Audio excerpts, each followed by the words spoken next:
La vie n'est pas gentille. Elle n'est pas conçue pour être juste, ni pour demander la permission avant de te prendre ce que tu aimes. Il y a des jours où tout semble lourd, où le monde semble être un endroit hostile, et le chaos s'installe dans ton esprit comme un invité indésirable. Mais voici la vérité. La paix intérieure n'est pas quelque chose que l'on trouve, c'est quelque chose que l'on forge.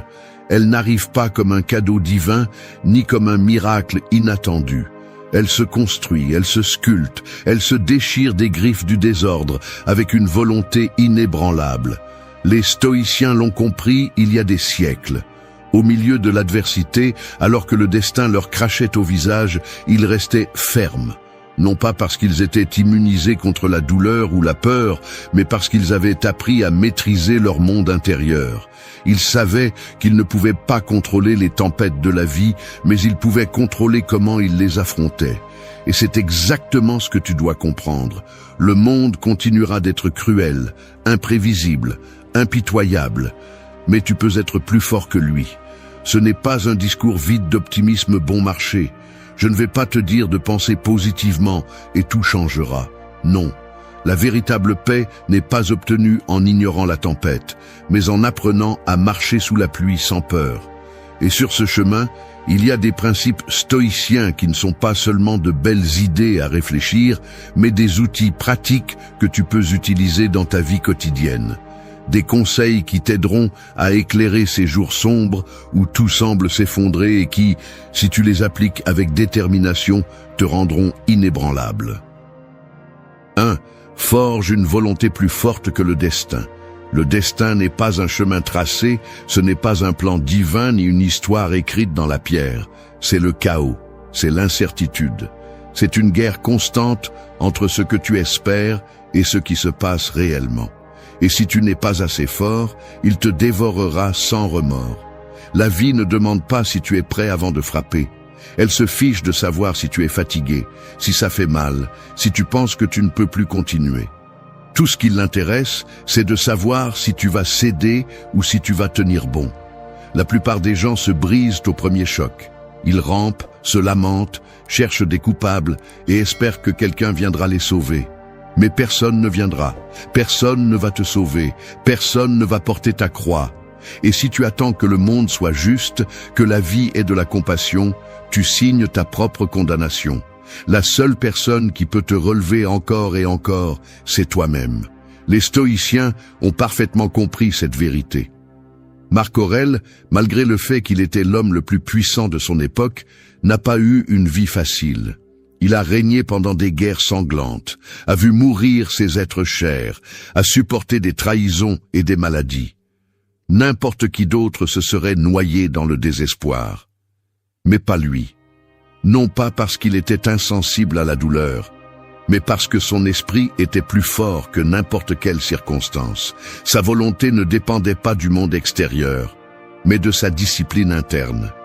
Et c'est ce qui distingue ceux qui se forgent de ceux qui se brisent. Demande-toi, es-tu de ceux qui cèdent ou de ceux qui résistent? Parce que chaque jour est un test. Chaque obstacle est une opportunité pour se durcir ou pour tomber.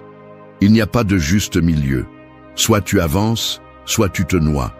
Chaque fois que tu affrontes la souffrance sans te plier, tu deviens plus fort. Chaque fois que tu prends le contrôle au lieu de céder au chaos, tu deviens quelqu'un d'irrésistible. La volonté n'est pas quelque chose avec laquelle on naît, c'est quelque chose que l'on entraîne. Comme un muscle, elle se renforce avec chaque défi surmonté, chaque douleur supportée sans se plaindre, chaque chute dont tu te relèves sans demander à personne de t'aider. Et un jour, sans t'en rendre compte, tu deviens un rocher au milieu de la tempête. Alors si la vie décide de te tester, que tu doives te battre pour chaque maudit centimètre. Si tu tombes, que ce soit avec les poings et le regard défiant.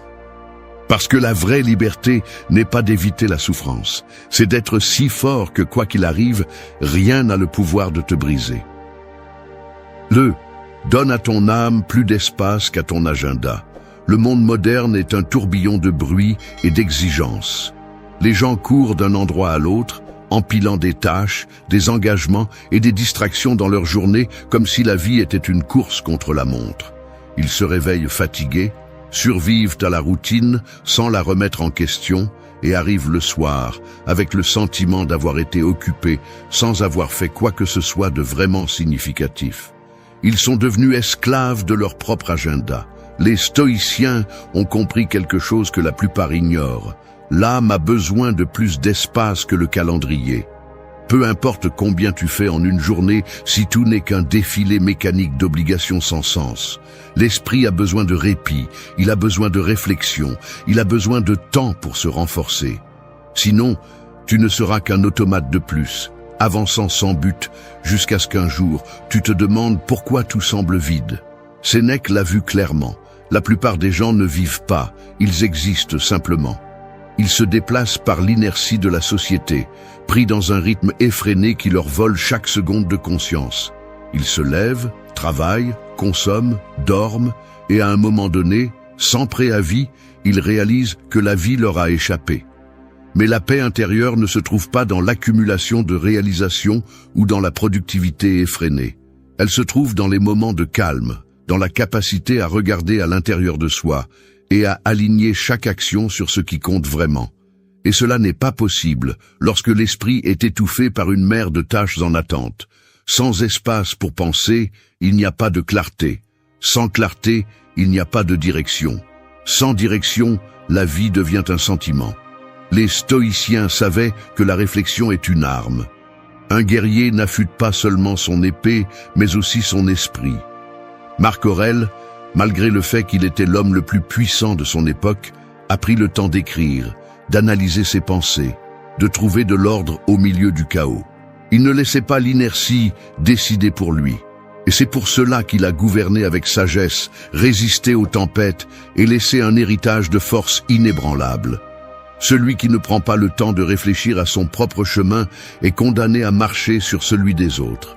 La société pousse l'individu à rester occupé, à remplir chaque instant de stimuli, à craindre le silence. Mais c'est précisément dans ce silence que l'esprit se renforce. Il ne s'agit pas de fuir les responsabilités ou de tout laisser derrière soi. Il s'agit d'établir des priorités.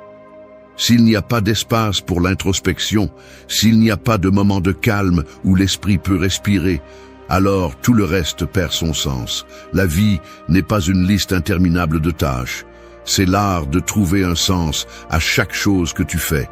Coupe le bruit. Ne laisse pas la hâte du monde détruire la paix en toi. Trouve des moments pour penser, pour questionner, pour façonner ton caractère. Ne donne pas plus d'espace à l'agenda qu'à l'âme. Parce que si tu ne cultives pas ton intérieur, viendra le jour où tu découvriras que tout ce que tu as fait a été de remplir le vide avec des choses qui n'ont jamais compté. 3.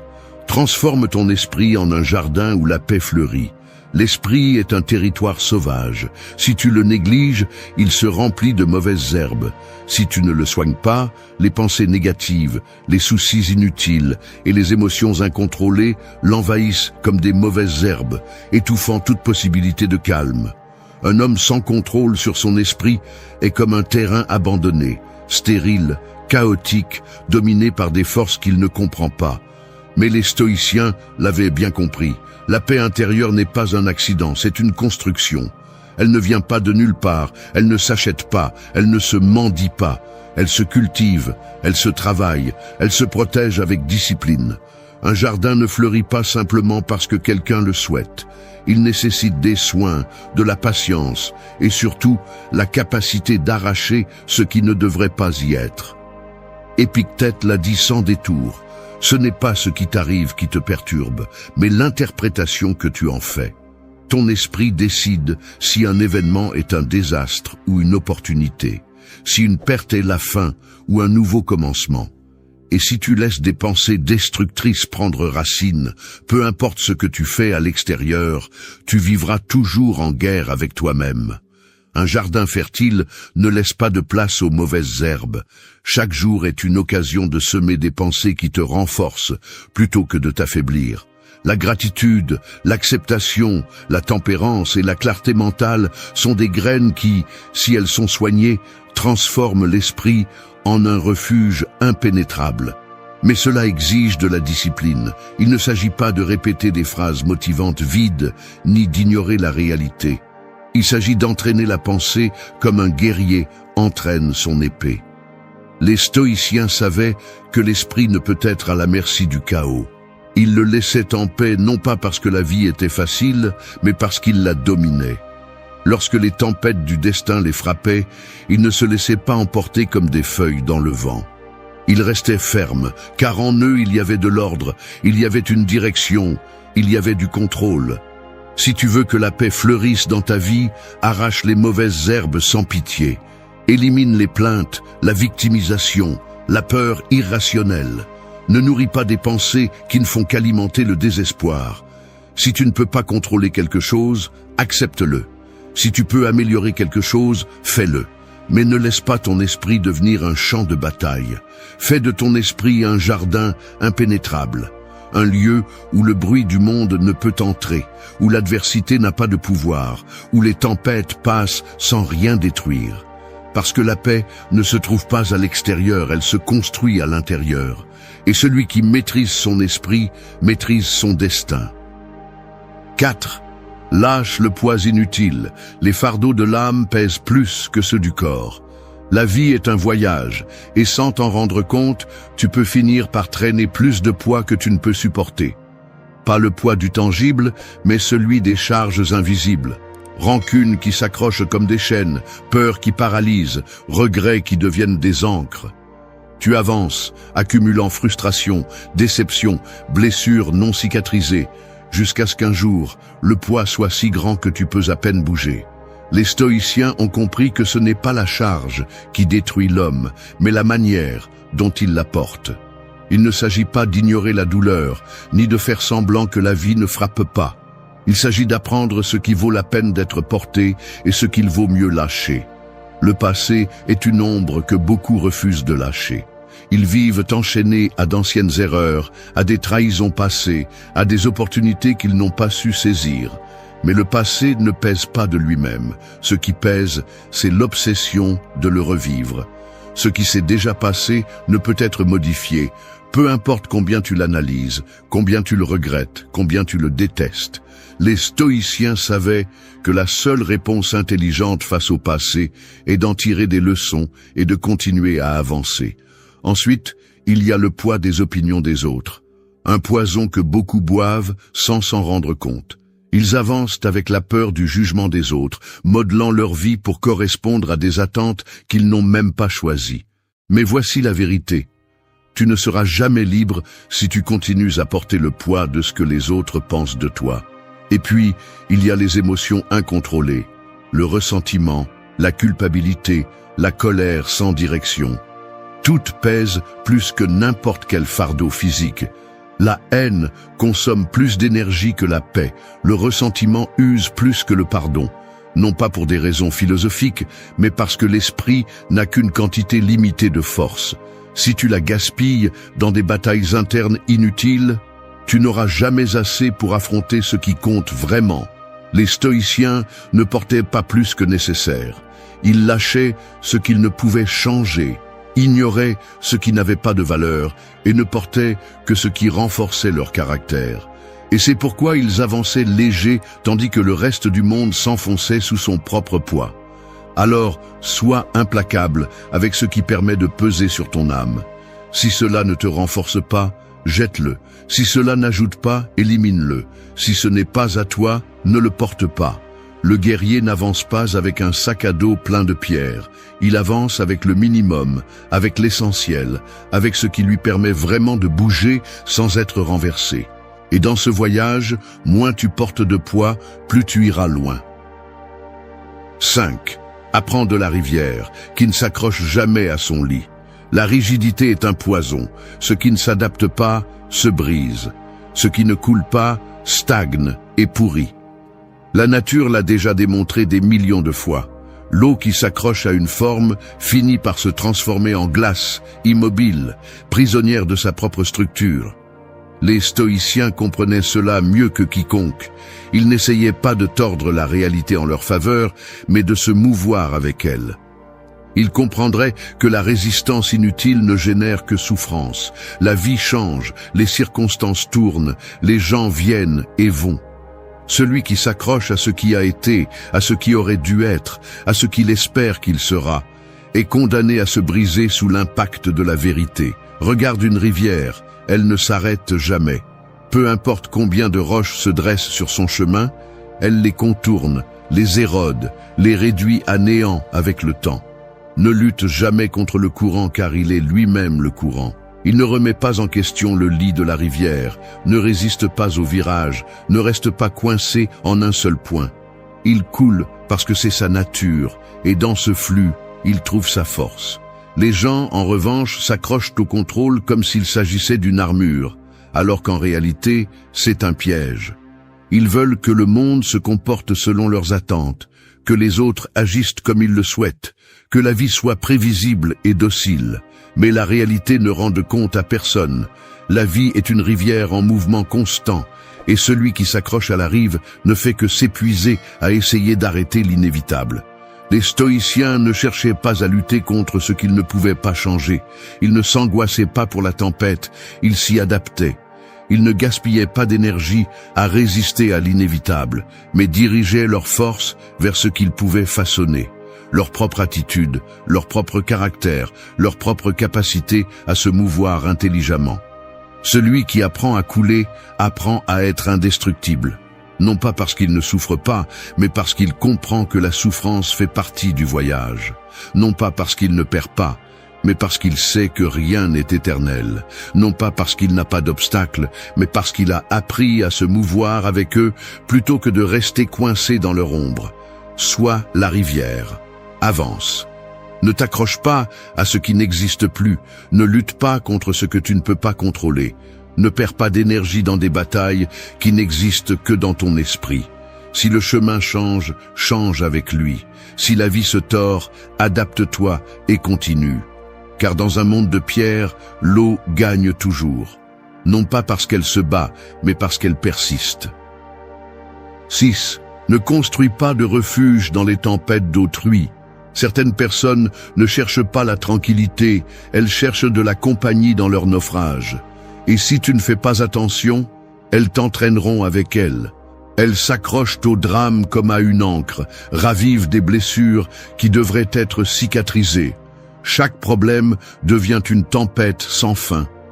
Et là, tu es, les mains pleines de briques, leur construisant un refuge qu'elles n'utiliseront jamais. Les stoïciens ont compris quelque chose que beaucoup ignorent. La souffrance d'autrui n'est pas la tienne. Tu peux tendre la main, mais tu ne peux forcer personne à se lever.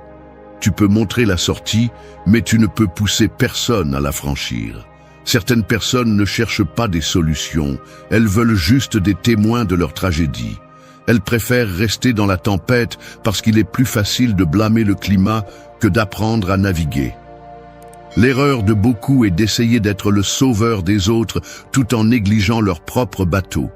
Ils veulent sauver ceux qui insistent pour couler. Ils veulent éteindre des feux qu'ils n'ont pas appris à maîtriser. Ils s'épuisent dans une lutte qui n'a jamais été la leur, et dans le processus, ils s'oublient eux-mêmes. Épictète l'a vu clairement. Il y a des choses qui dépendent de toi et des choses qui ne dépendent pas de toi. Et les émotions des autres ne dépendent pas de toi. Tu n'es pas responsable de la frustration, de la colère ou du chaos intérieur d'une autre personne. Si quelqu'un se noie dans sa propre tempête, ce n'est pas ton travail de couler avec lui. Tu peux lui offrir un bateau, mais s'il s'accroche à la marée, il n'y a rien d'autre à faire. Beaucoup confondent compassion et sacrifice.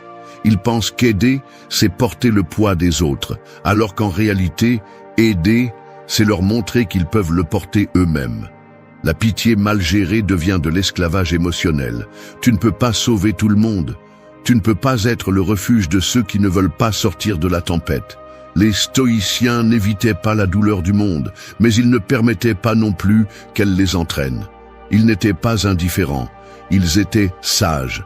Ils savaient que si quelqu'un voulait couler, il le ferait, peu importe combien ils essayèrent de le maintenir à flot.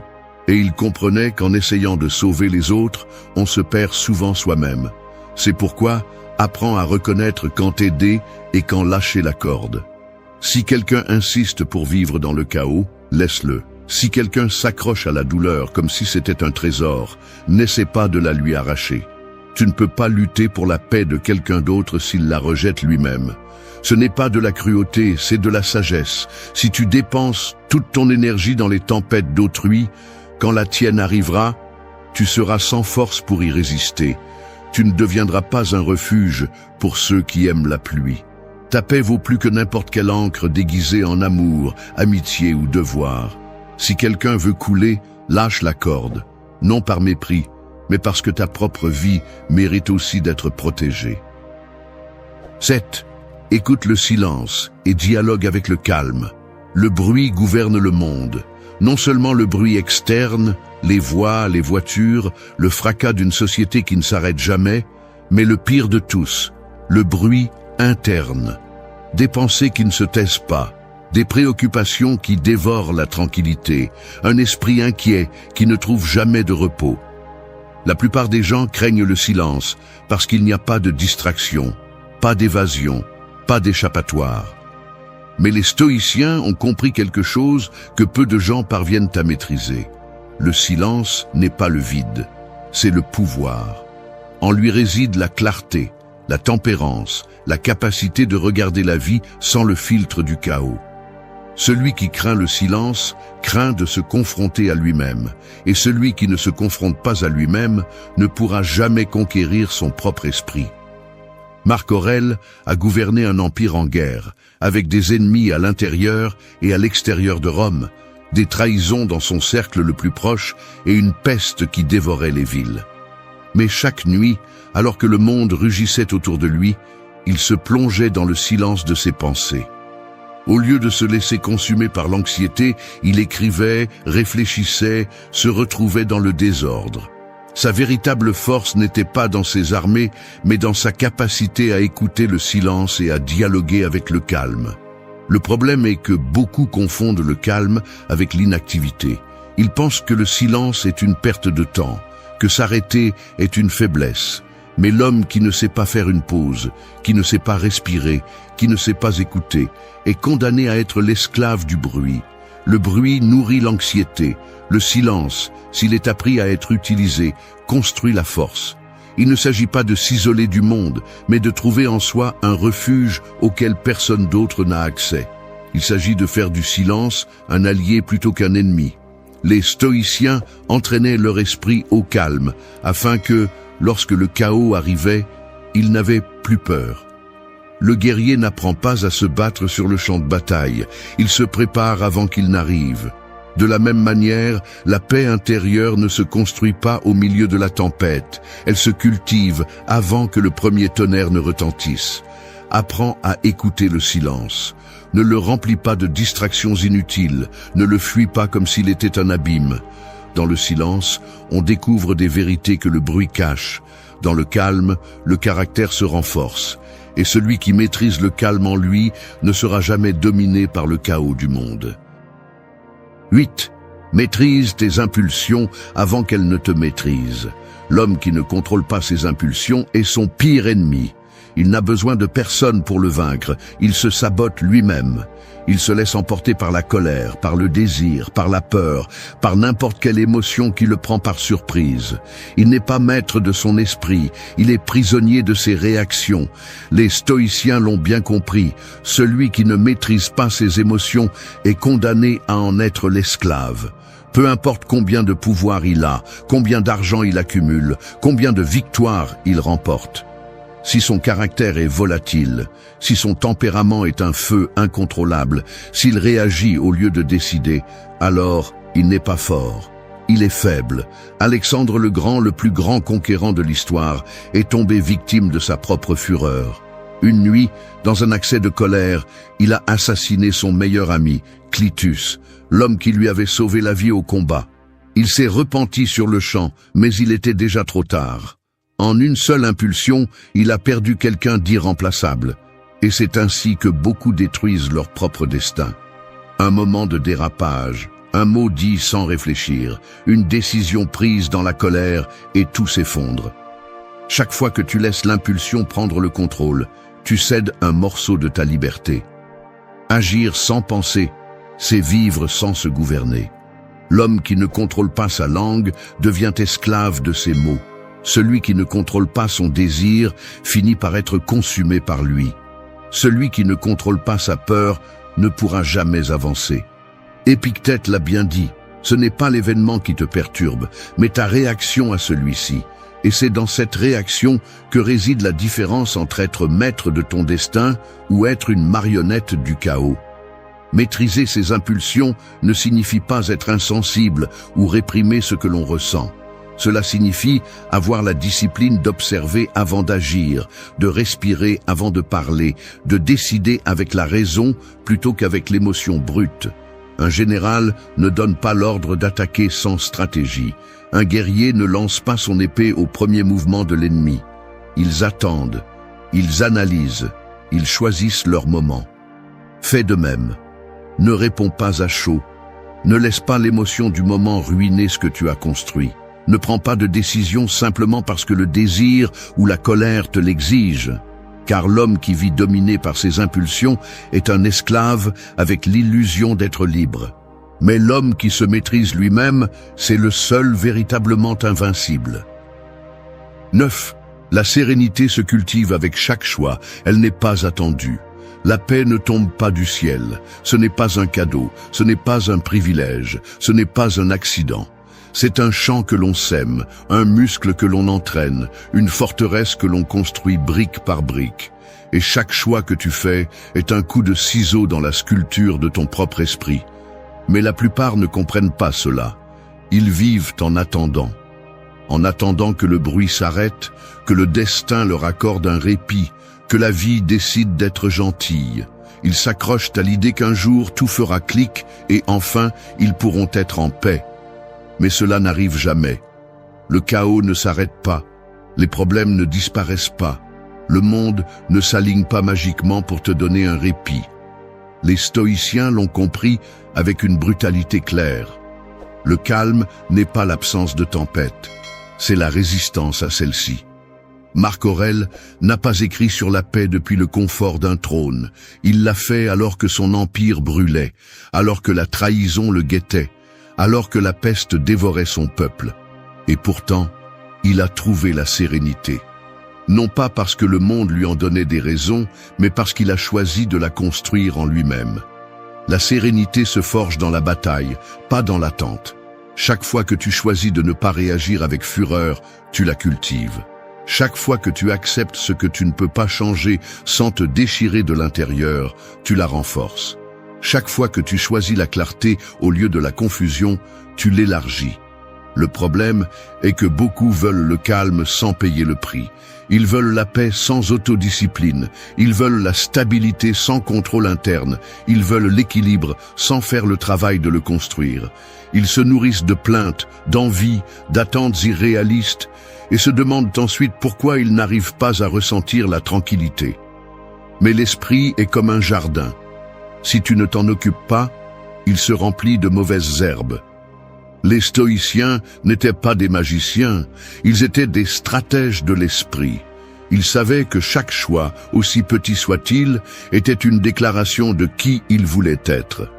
Ils n'attendaient pas la sérénité, ils la fabriquaient. Et ils le faisaient avec discipline, avec précision, avec une détermination inébranlable. Alors oublie d'attendre. Personne ne va t'apporter la paix sur un plateau d'argent. Elle n'arrivera pas quand tu auras plus d'argent, quand tu auras plus de temps, quand le monde te donnera un répit. Elle arrivera quand tu décideras de la cultiver. Parce que la paix n'est pas un miracle. C'est la récompense d'un esprit qui a appris à se gouverner lui-même. 10. Transforme ta vie en un poème, pas en un contrat. Il y a ceux qui marchent dans la vie la tête baissée, condamnés à une existence écrite par d'autres. Leurs jours sont scellés par des signatures invisibles, des engagements qu'ils n'ont jamais acceptés, des obligations qu'ils n'ont jamais remises en question, des attentes qu'ils n'ont jamais choisies. Ils ne vivent pas, ils accomplissent. Comme s'ils avaient signé un contrat à la naissance, où chaque clause dicte ce qu'ils doivent faire, comment ils doivent être, ce qui est acceptable et ce qui ne l'est pas. Et le pire, c'est qu'ils n'ont jamais lu les petits caractères. Mais les stoïciens ont compris quelque chose que peu osent accepter. La vie n'est pas un accord que l'on signe par peur, c'est un poème que l'on sculpte avec le feu.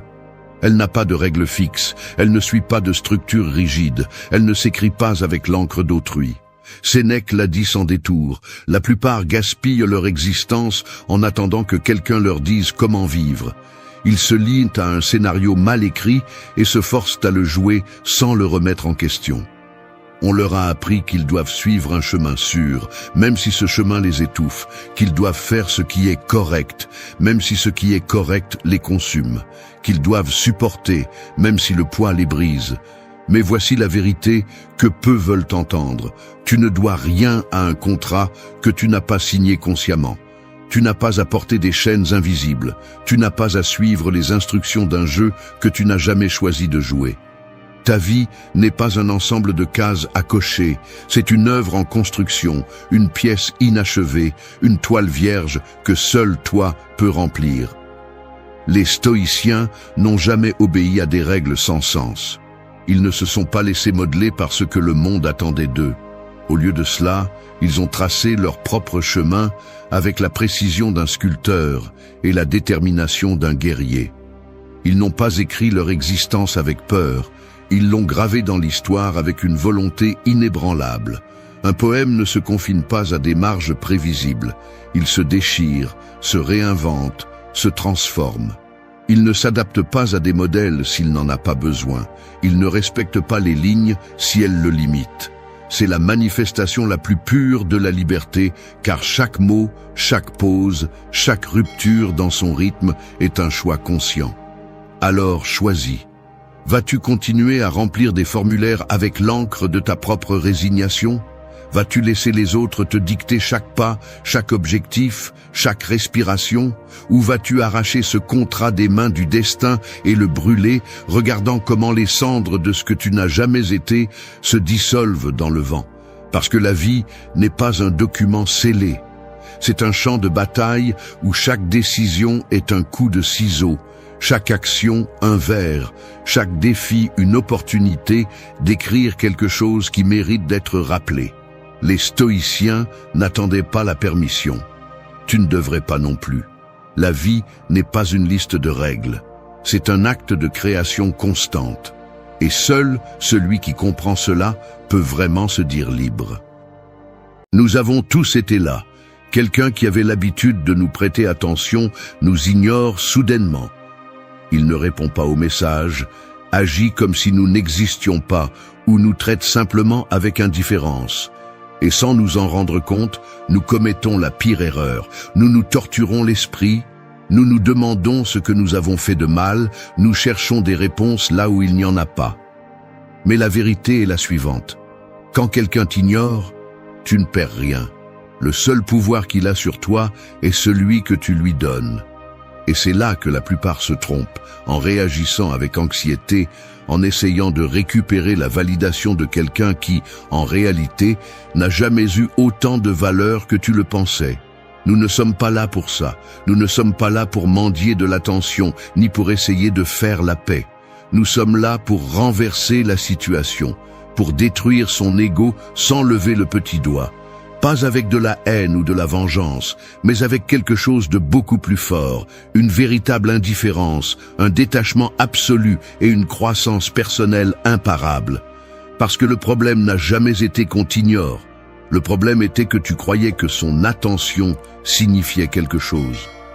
Et quand tu comprends cela, quand tu arrêtes de chercher une validation externe et que tu te concentres sur toi-même, la dynamique change. Ce n'est plus toi qui perds, ce sont eux qui se rendront compte, trop tard, de ce qu'ils ont laissé partir. Ensuite, je te montrerai les clés pour y parvenir. Mais je te préviens, ce n'est pas pour les faibles. C'est pour ceux qui sont prêts à reprendre leur pouvoir et à devenir l'histoire qu'ils ne pourront jamais oublier. 1. Rends invisible ton intérêt, qui se demande s'il a jamais existé. La plus grande arme de quelqu'un qui t'ignore est la certitude que tu te soucies de lui. Il sait que tu es là, à attendre, à analyser, à essayer de comprendre son indifférence. Et plus tu le fais, plus tu lui donnes du pouvoir. Mais c'est ici que nous changeons la donne. La première chose que tu dois faire est de disparaître, mais pas fondamentalement. Disparais émotionnellement. Ne laisse aucune trace d'intérêt. Ne cherche pas d'explication. N'essaie pas d'attirer l'attention de quelque manière que ce soit. Coupe l'approvisionnement en énergie que tu lui donnais sans t'en rendre compte. Si tu répondais rapidement, arrête de le faire. Si tu regardais ses réseaux, arrête de le suivre. Si dans ta tête il occupe encore de l'espace, fais du ménage. Parce qu'ici, il ne s'agit pas d'ignorer de manière évidente et forcée, il s'agit de faire en sorte que ton attitude crie que sa présence ou son absence t'est complètement indifférente. La clé est dans la subtilité. Ne bloque pas, ne fais pas de snobismes inutiles. Fais simplement disparaître ton attention. Qu'il se demande s'il a jamais signifié quelque chose pour toi, qu'il se demande si tu as vraiment jamais eu d'intérêt. Parce que quand quelqu'un qui avait le contrôle sur toi sent que son pouvoir s'effondre, l'incertitude le dévore de l'intérieur. C'est ici que beaucoup de gens échouent. Ils pensent que ignorer signifie bloquer, faire des commentaires passifs-agressifs ou se montrer excessivement heureux sur les réseaux sociaux pour attirer l'attention. Mais c'est une erreur. Cela ne fait que prouver que tu te soucies encore. La véritable indifférence ne s'annonce pas. Elle se ressent. Imagine-le ainsi. Si un acteur sur scène est hué, il est toujours le centre de l'attention. Mais si le public se lève simplement et part sans dire un mot, son existence devient insignifiante. C'est ce que tu dois faire. Ne pas répondre, ne pas réagir, ne rien montrer. Quand quelqu'un sent qu'il a perdu le contrôle sur ton attention, son ego commence à vaciller. Il se demandera si tu as vraiment jamais tenu à lui, si tout n'était qu'une illusion dans sa tête. Et c'est là que quelque chose d'intéressant se produit. Quand quelqu'un doute de son propre importance, son besoin de validation augmente.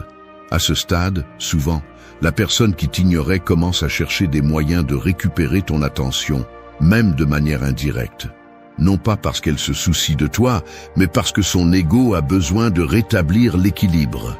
Peut-être t'enverra-t-elle un message décontracté, fera-t-elle un commentaire en commun avec d'autres, ou essaiera-t-elle de faire quelque chose qui lui rappelle sa présence. Mais ne tombe pas dans le piège. L'objectif n'est pas qu'il revienne, ni qu'il réalise son erreur. L'objectif est que tu cesses d'avoir besoin qu'il le fasse. Que tu arrives à un point où sa présence ou son absence t'est égale, parce que ton attention est ailleurs, parce que tu comprends que la véritable liberté n'est pas de récupérer l'attention de quelqu'un, mais de ne plus te soucier de l'avoir ou non. Ce n'est pas un processus facile. Ton esprit essaiera de te saboter, se demandant si tu fais la bonne chose. Tu voudras consulter son profil, lui répondre avec une indifférence feinte ou lui donner un dernier signe de vie. Mais chaque fois que tu le fais, tu rends le contrôle. Apprends à te sentir à l'aise dans la distance. Utilise le silence comme ta meilleure stratégie. Parce que quand tu deviens quelqu'un qui ne réagit pas, qui ne cherche pas, qui n'a pas besoin, l'autre personne est laissée avec la question la plus inconfortable de toutes. Et si je n'ai jamais compté pour lui ? Et là, juste là, c'est là que tu détruis son ego sans lever le petit doigt. 2. Détache ton énergie, comme si c'était deux mondes distincts. Quand quelqu'un t'ignore, ce n'est pas seulement son attitude qui t'affecte, c'est l'énergie que tu continues à investir dans cette personne, même si tu ne t'en rends pas compte. Tu continues à penser à ce qu'elle a fait, tu continues à analyser ses actions, tu continues à réagir intérieurement à son indifférence. Mais voici la vérité, si tu restes connecté énergétiquement à quelqu'un qui t'ignore, c'est toi qui es lié, pas eux. Détacher ton énergie signifie couper tout lien, pas seulement physique, mais aussi mental et émotionnel. Il ne suffit pas d'arrêter de lui parler ou de faire semblant de ne pas t'intéresser. Tu dois le sortir complètement de ton espace intérieur. Pense à ceci, imagine que tu es attaché à une corde et que l'autre personne tient l'autre extrémité. Même si tu ne tires pas dessus, le simple fait d'être encore connecté signifie que tu n'es pas libre. Le véritable pouvoir n'est pas de lâcher un peu, mais de couper la corde à la racine. Ne regarde pas, ne cherche pas, n'analyse pas. Si tu continues à consulter son profil, si tu attends toujours qu'elle réagisse, si tu te demandes toujours pourquoi elle agit ainsi, tu es toujours accroché. Change immédiatement ton point de vue. La meilleure façon de détacher ton énergie est de la détourner vers quelque chose de plus grand. N'essaie pas de ne pas penser à cette personne, car cela ne fait que renforcer sa présence dans ton esprit. Au lieu de cela, remplis ta vie de quelque chose qui compte vraiment. Évite de tomber dans le récit de la victime. Ne te permets pas des pensées comme « je ne comprends pas pourquoi elle m'ignore » ou « c'est injuste qu'elle me traite ainsi ». Chaque fois que tu fais cela, tu te convaincs que tu es toujours lié. Quand tu détaches complètement ton énergie, l'autre personne le ressent. Pas parce que tu fais quelque chose d'évident, mais parce que la vibration change. Avant, ils savaient que tu étais là, en attente, disponible. Maintenant, ils ressentent le vide de ton absence. Et c'est là que quelque chose d'intéressant se produit. Leur ego commence à se déstabiliser. Car l'indifférence n'est efficace que lorsqu'elle affecte l'autre. Si soudainement tu cesses de faire partie du jeu, la dynamique change. Ils commencent à ressentir ce que tu ressentais avant. Ils se demandent pourquoi tu n'es plus affecté, pourquoi tu ne réagis plus, pourquoi ta vie continue sans eux. Ce n'est pas un tour, c'est une transformation. Tu ne fais pas semblant de ne pas t'intéresser, tu te déplaces réellement à un niveau où leur présence ou leur absence ne change plus rien. C'est ici que tu récupères ton pouvoir. Car la véritable liberté n'est pas de les faire revenir, mais que leur indifférence n'ait plus le moindre impact sur toi. Et quand tu arrives à ce point sans même essayer, c'est toi qui commences à les ignorer sans effort. 3. Visse si intensément que son absence devienne insignifiante.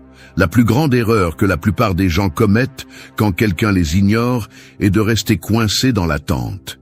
Ils restent en suspens, analysant, imaginant des scénarios, laissant l'absence de cette personne consommer leur énergie. Mais voici la clé. Quand ta vie devient trop grande, son indifférence devient trop petite. Le vide que tu ressens n'est pas dû à l'autre personne. C'est à cause de l'espace mental que tu lui as accordé. Ce n'est pas son absence qui t'affecte, c'est le manque de quelque chose de plus puissant pour la remplacer. Si tu veux reprendre le contrôle, la solution n'est pas de lutter contre cette absence, c'est de remplir ton monde avec quelque chose d'aussi intense que son existence cesse d'avoir de l'importance. C'est ici que beaucoup échouent. Ils pensent que pour montrer leur détachement, ils doivent faire semblant d'aller bien, poster des photos en souriant, faire des publications indirectes, chercher une validation externe pour prétendre que cela ne les a pas affectés. Mais tout cela, c'est agir à partir de la blessure. C'est essayer de prouver quelque chose qui pèse encore au fond.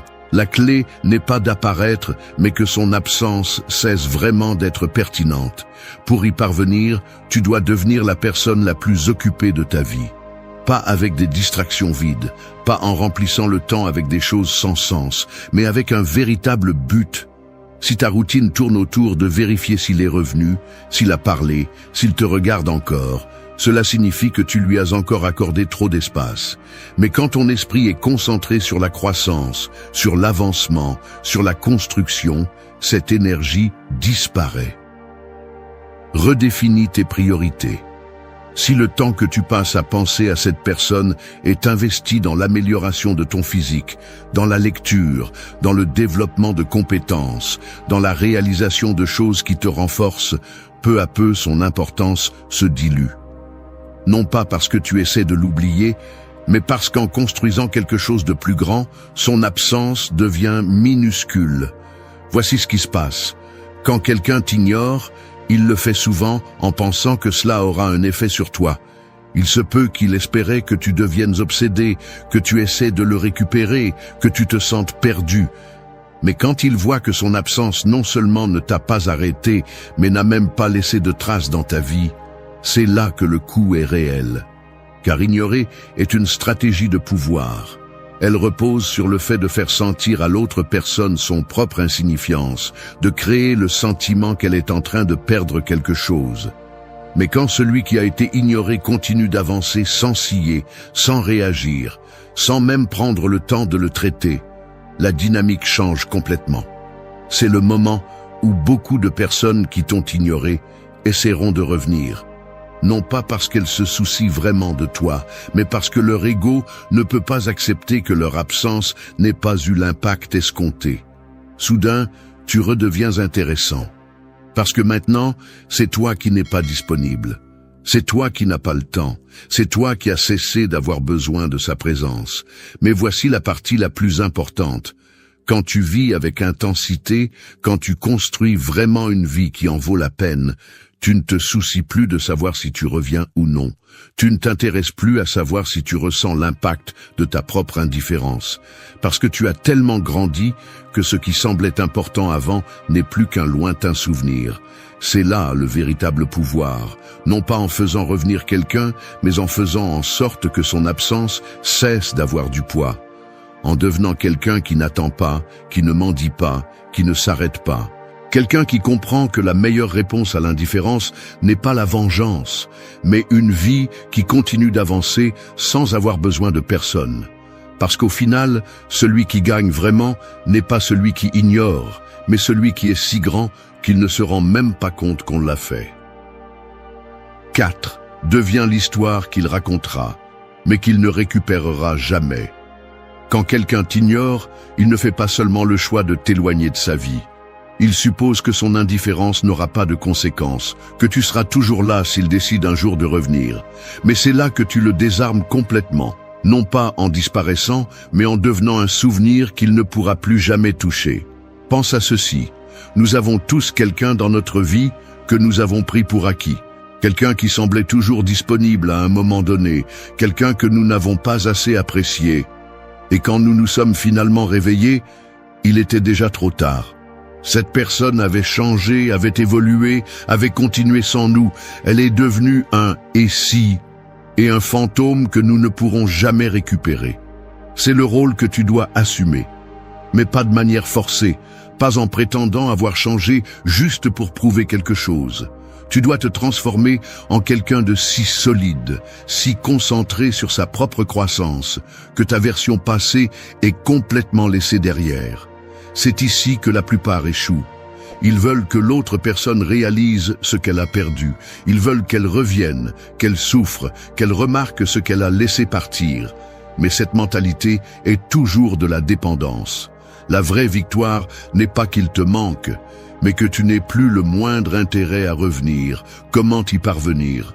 En arrêtant d'agir à partir de la blessure et en commençant à agir à partir de l'évolution.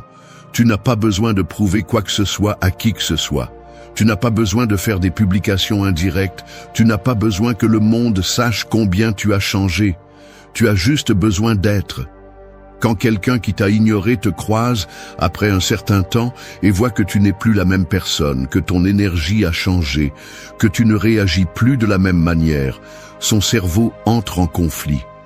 Il commence à se demander à quel moment tu as cessé d'être qui tu étais. Ils réalisent que ce à quoi ils avaient une fois accès est maintenant hors de portée. Et c'est le point où ils deviennent ceux qui se demandent ce qui s'est passé. Ceux qui regardent en arrière avec nostalgie. Ceux qui commencent à réaliser que t'ignorer a été leur pire erreur. Mais quand tu arrives ici, cela n'a plus d'importance. Parce qu'à ce moment-là, tu as tellement grandi qu'il n'y a plus de place pour regarder en arrière. Devenir l'histoire que tu ne pourras jamais récupérer signifie évoluer à tel point qu'ils ne te reconnaissent même plus. Cela signifie que le pouvoir n'est plus entre leurs mains, mais entre les tiennes.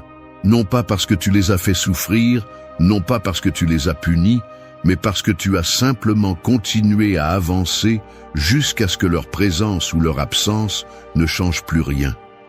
Et à ce moment-là, sans même essayer, tu deviendras quelque chose dont ils se souviendront. Non pas parce que tu les ignores, mais parce qu'il n'y a plus de chemin de retour. La meilleure leçon que tu peux donner à quelqu'un qui t'a ignoré n'est pas de faire la même chose. C'est de t'assurer que, lorsqu'il réalise son erreur, tu es déjà trop loin pour t'en soucier. 5. Change le scénario.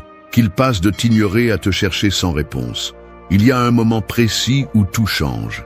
Ce n'est pas quand quelqu'un décide de t'ignorer, ni quand tu te rends compte qu'on t'a exclu de son monde. Le véritable tournant se produit lorsque cela ne te dérange plus. Non pas quand tu fais semblant que cela ne t'affecte pas, mais quand l'indifférence de l'autre perd tout sens. Jusqu'à ce moment-là, l'autre personne avait le contrôle. Son absence pesait, son silence remplissait ton esprit, son indifférence éveillait des doutes. Mais alors quelque chose en toi fait clic. Quelque chose change la dynamique. Tu n'attends plus, tu ne cherches plus, tu ne réagis plus.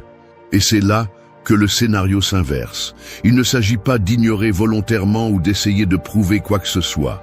La clé est de disparaître émotionnellement sans préavis, sans explication, sans drame, sans sous-entendu, simplement en te détachant naturellement et absolument. Soudain, tu n'es plus là. Si avant tu répondais rapidement, maintenant l'urgence disparaît. Si avant tu regardais ses réseaux, maintenant tu ne te souviens même plus de le faire. Si avant son absence faisait du bruit dans ton esprit, maintenant c'est un espace vide qui se remplit de quelque chose de mieux. Ce n'est pas un truc, ce n'est pas une stratégie pour qu'on te cherche. C'est la conséquence naturelle de reprendre le contrôle. Quand quelqu'un qui t'a ignoré se rend compte que son absence a cessé de signifier quelque chose, son ego commence à vaciller. L'indifférence n'est efficace que lorsqu'elle a un impact. S'il n'y a pas d'impact, il n'y a pas de contrôle. C'est là que beaucoup échouent. Ils pensent qu'ignorer en retour est suffisant. Ils pensent que s'ils bloquent, s'ils postent des sous-entendus, s'ils essaient de montrer qu'ils vont mieux que jamais, l'autre personne le remarquera. Mais c'est une erreur. Si tu agis dans le besoin d'une réaction, tu restes lié. La véritable indifférence n'a pas besoin de confirmation. Elle ne s'annonce pas, elle ne fait pas d'effort, elle se produit simplement. Quand tu te déconnectes complètement, l'autre commence à remarquer le vide. Il se demande si tu es toujours là, si tu es toujours attentif, s'il reste quelque chose de la connexion qui existait autrefois. Et c'est là qu'il essaie de revenir, non pas par intérêt véritable, mais parce que l'ego a besoin de rétablir l'équilibre. Un message décontracté, une réaction sur les réseaux sociaux, une tentative de conversation sans raison apparente. Mais la différence, c'est que maintenant, tu n'es plus disponible. Celui qui ignore le fait depuis une position de contrôle, il pense qu'il a l'avantage. Mais quand tu disparais sans prévenir, quand tu continues ta vie sans regarder en arrière, la dynamique change. Le pouvoir qu'il avait sur toi s'est évaporé. Le changement de scénario ne se produit pas parce que tu ignores en retour, mais parce qu'il n'y a plus personne à ignorer. Tu es devenu quelqu'un d'inaccessible, non pas parce que tu as essayé, mais parce que tu as simplement évolué au-delà du besoin de sa reconnaissance. C'est là que tout s'emboîte. Tu n'es plus la personne qui attendait une réponse, qui essayait de comprendre, qui voulait récupérer ce qui avait été perdu. Maintenant, tu es quelqu'un qui avance sans regarder en arrière. Et à ce moment-là, sans effort, sans rien faire du tout, l'autre devient celui qui ressent la perte. Mais quand cela se produira, il sera déjà trop tard.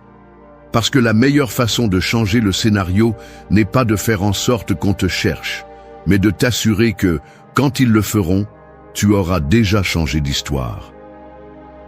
6. Fait que son indifférence devienne sa propre cage. Celui qui ignore le fait avec une certitude silencieuse, celle de continuer à habiter ton esprit, même en son absence. Il pense que son indifférence est un tranchant qui coupe, que son silence est un écho interminable qui résonne en toi. Mais c'est ici que le jeu change. Tu n'as pas besoin de lui rendre l'appareil, tu n'as pas besoin de te battre, tu dois simplement laisser ton propre vide le consumer. Le pouvoir de l'indifférence ne réside pas dans l'acte d'ignorer, mais dans la réaction qu'il provoque. Mais que se passe-t-il quand il ne provoque rien? Quand son absence n'est qu'un espace vide que tu n'as jamais essayé de remplir? La réponse est simple, il se noie dans son propre néant. Au début, l'ignorant reste ferme, convaincu que sa froideur est une blessure ouverte. Il pense qu'avec le temps, l'incertitude te poussera à le chercher. Mais le temps passe et quelque chose d'inattendu se produit. le silence devient une arme à double tranchant. L'indifférence ne fonctionne que lorsqu'il y a quelqu'un de l'autre côté qui attend un signe. Quand il n'y a personne, quand l'autre côté est calme, l'indifférence cesse d'être un pouvoir et devient un labyrinthe sans issue. La véritable punition n'est pas le mépris, ce n'est pas la colère ni la vengeance. C'est l'irrélevance absolue. Quand celui qui a été ignoré continue sa vie sans fissure, sans trace, sans bruit, celui qui a ignoré devient un écho dans une pièce vide. Son nom, qui pesait autrefois, se dissout maintenant comme un murmure dans le vent. C'est ici que beaucoup se trompent. Ils essaient de montrer leur détachement, de montrer qu'ils vont mieux, qu'ils ont évolué. Mais le véritable détachement n'a pas besoin d'être annoncé. Il n'y a pas de publication stratégique, il n'y a pas de changement d'attitude conçu pour être remarqué. Il y a seulement une transformation interne qui se produit en silence, sans témoin. Celui qui ignore suppose que son absence est une longue ombre qui s'étend dans la mémoire de l'autre. Mais l'esprit humain est impitoyable avec ce qui cesse de lui importer. Quand il décide de continuer sans même essayer d'effacer son souvenir, sans faire aucun effort pour montrer son évolution, sans faire de scène, son absence perd tout pouvoir. Et c'est alors que la balance penche. L'esprit humain a besoin d'être reconnu, il a besoin de se savoir présent dans le monde des autres. Et quand celui qui a ignoré commence à soupçonner qu'il n'apparaît plus dans ton histoire, quand il sent que son nom n'occupe plus d'espace dans ta mémoire, le poids de sa décision devient insupportable. Il peut essayer de revenir, de tâter le terrain avec des messages sans importance, avec des gestes subtils qui cherchent à vérifier s'il existe encore un chemin de retour. Mais la réponse n'est pas la vengeance. Ce n'est pas ignorer avec colère. C'est quelque chose de beaucoup plus mortel, le néant. Il n'y a pas de réaction, pas de changement, pas de signe que son existence altère le moins du monde le cours de ta vie. Parce que celui qui a autrefois ignoré avec fierté, un jour se réveillera avec le confortable sentiment d'être devenu un spectre dans la vie de quelqu'un qui ne se souvient plus de lui, non pas parce que tu as essayé de l'oublier, mais parce que, sans effort, sans stratégie, son indifférence l'a transformé en un fantôme qui s'est perdu dans le temps. Tu n'as pas besoin de pousser, tu n'as pas besoin de prouver quoi que ce soit. Tu dois simplement disparaître de la manière la plus absolue, l'indifférence réelle, celle qui ne fait pas d'effort, celle qui est simplement. Et là, sans un seul geste, sans un seul mouvement, son propre jeu devient sa prison. Il n'y a pas de pire punition pour l'ego que d'être oublié. Et quand quelqu'un se rend compte qu'il n'a plus de place réservée dans ta vie, son indifférence devient sa propre cage, un labyrinthe dont il ne trouvera jamais la sortie. 7. Brise leur programmation. Tu ne sais plus comment bouger. Les personnes qui ignorent les autres ne le font pas seulement par désintérêt, ils le font par stratégie. C'est un mécanisme silencieux, une façon de tester jusqu'où ils peuvent aller sans perdre le contrôle. Ils prennent des mesures exactes, lisent tes réactions, apprennent tes modèles. Et quand ils pensent t'avoir complètement cartographié, ils exécutent leur jeu avec précision. Pour eux, tout est prévisible. S'ils t'ignorent, ils pensent que tu hésiteras. S'ils t'éloignent, ils parient que tu chercheras à te rapprocher. S'ils te laissent en attente, ils s'attendent à ce que tu restes. C'est un système conçu pour t'épuiser sans que tu t'en rendes compte. Mais c'est là que ça s'effondre. Ne lutte pas, n'essaie pas de leur prouver quoi que ce soit. Ne joue pas leur jeu. Fais simplement échouer leur programmation. Si auparavant ils s'attendaient à ce que tu sois inquiet, montre-toi imperturbable. Si auparavant ils pariaient que tu analyserais chacun de leurs mouvements, ignore-les comme s'ils étaient du vent.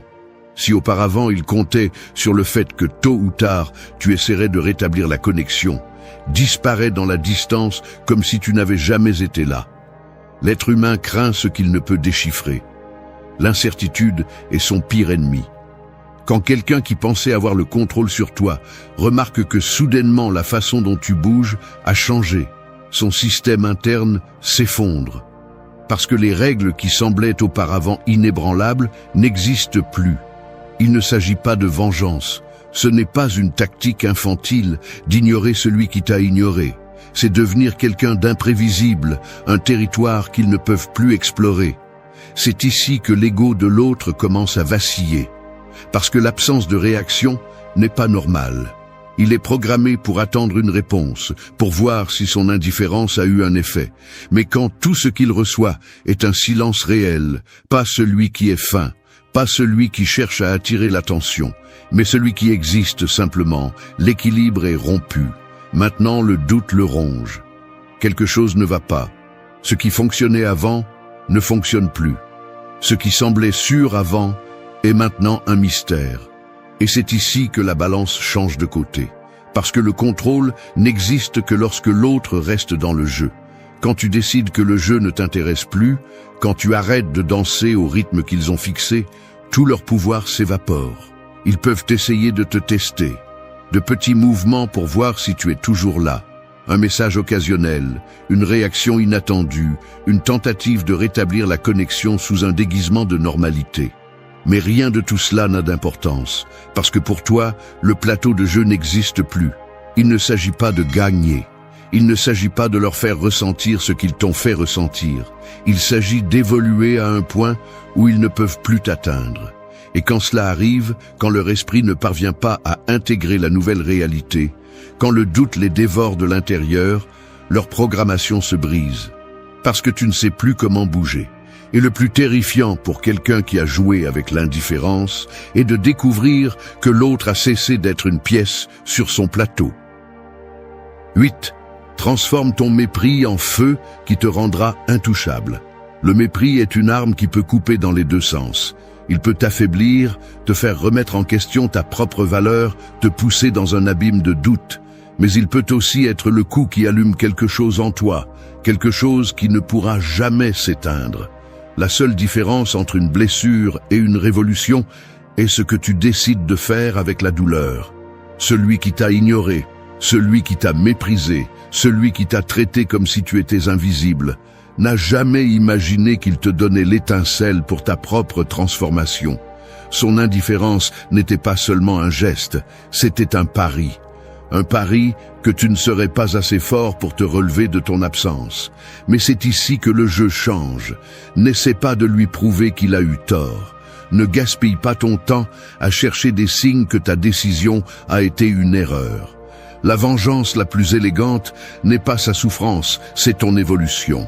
C'est utiliser chaque instant de mépris comme un bloc avec lequel tu construiras quelque chose de si solide que même son ombre ne pourra pas t'atteindre. Il ne s'agit pas de faire du bruit, d'apparaître, de crier au monde que tu es maintenant quelqu'un de nouveau. La véritable transformation se produit en silence, loin des yeux qui espèrent te voir échouer.